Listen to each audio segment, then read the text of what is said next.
Langsung saja ke pembahasan. Di JavaScript yang pertama adalah konversi kata. Di bagian fungsi konversi kata, gunanya yaitu untuk menjalankan atau saat diklik bisa dijalankan, yaitu biasanya menggunakan tombol atau handler. Kemudian di bagian kode variabel nilai, gunanya yaitu untuk mengambil nilai input dari elemen dengan ID input nilai dan mengonversinya ke angka desimal atau float. Dan yang kode kedua adalah variabel jenis. Gunanya yaitu untuk mengambil jenis konversi yang dipilih dari elemen dengan ID jenis konversi. Jadi ketika dimasukkan kode nilai inputnya, maka akan langsung dipilih elemennya dengan jenis konversi. Kemudian di bagian kode if, itu gunanya itu untuk memastikan nilai yang dimasukkan adalah angka dan lebih dari 0. Jika tidak, akan muncul pesan kesalahan. Jadi angka yang dimasukkan harus lebih dari 0 dan tidak boleh kurang dari 0.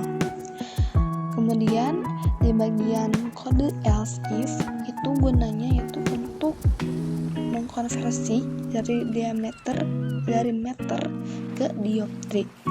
Dan kode else itu sama, kebalikan dari else if, hanya saja konversiin yang else dari dioptri ke meter, begitu.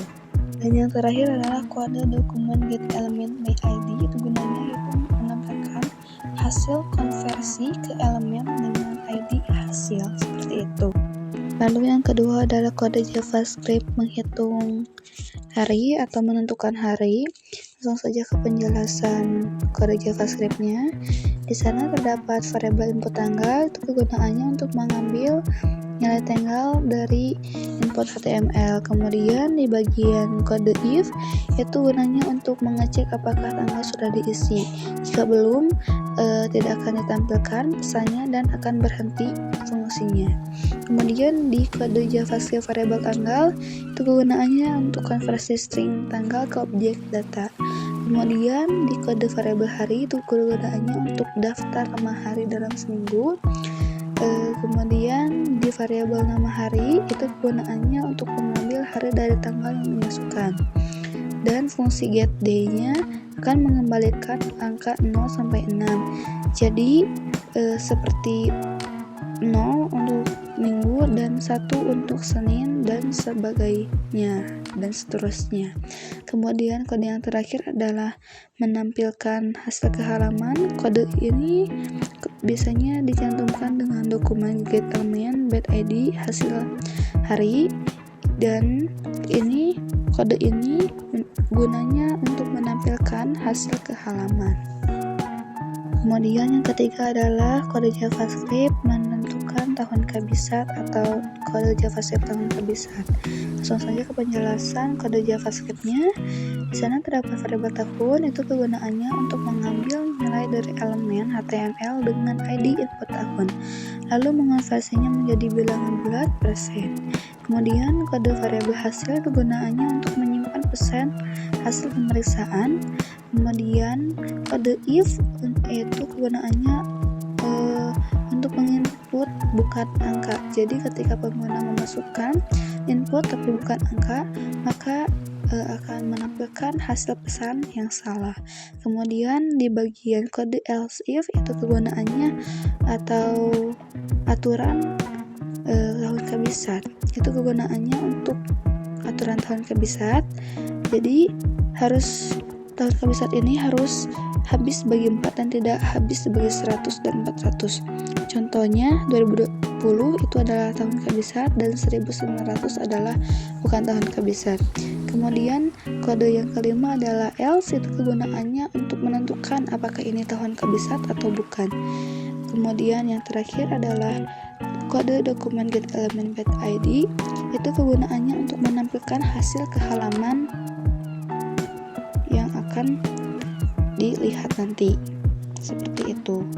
Dan yang terakhir, yang keempat adalah kode JavaScript menghitung luas momen datar. Di sana ada kode seperti drop-down select ID bangun, itu kegunaannya untuk pengguna memilih bangun datar atau memilih jenis bangun datar. Dan fungsi tampilkan input itu kegunaannya untuk dijalankan ketika pengguna memilih salah satu opsi. Fungsi ini akan menampilkan input from yang sesuai dengan bangun datar yang dipilih. Kemudian di bagian kode JavaScript fungsi tampilkan input itu kegunaannya untuk menampilkan file input yang relevan seperti persegi dengan input sisi, persegi panjang dengan input panjang dan lebar, segitiga dengan input alas dan tinggi, dan lingkaran input jari-jari. Kemudian kode function hitung luas itu kegunaannya untuk menghitung luas bangun datar. Jadi fungsi ini mengambil nilai dari input lalu menghitung luas berdasarkan rumus masing-masing. Contohnya bangun datar persegi dengan rumus sisi kali sisi. Hasil luas ini akan ditampilkan di PID hasil dengan pembulatan 2 angka di belakang koma. Kemudian di validasi input itu fungsinya memeriksa apakah input merupakan angka dan lebih dari 0. Jika pengguna memasukkan angka tapi tidak lebih dari 0 maka tidak valid. Terima kasih telah menonton, melihat video saya. Mohon maaf apabila banyak salah kata atau ucapan yang sesuai maupun yang tidak sesuai, mohon dimaafkan karena saya masih belajar.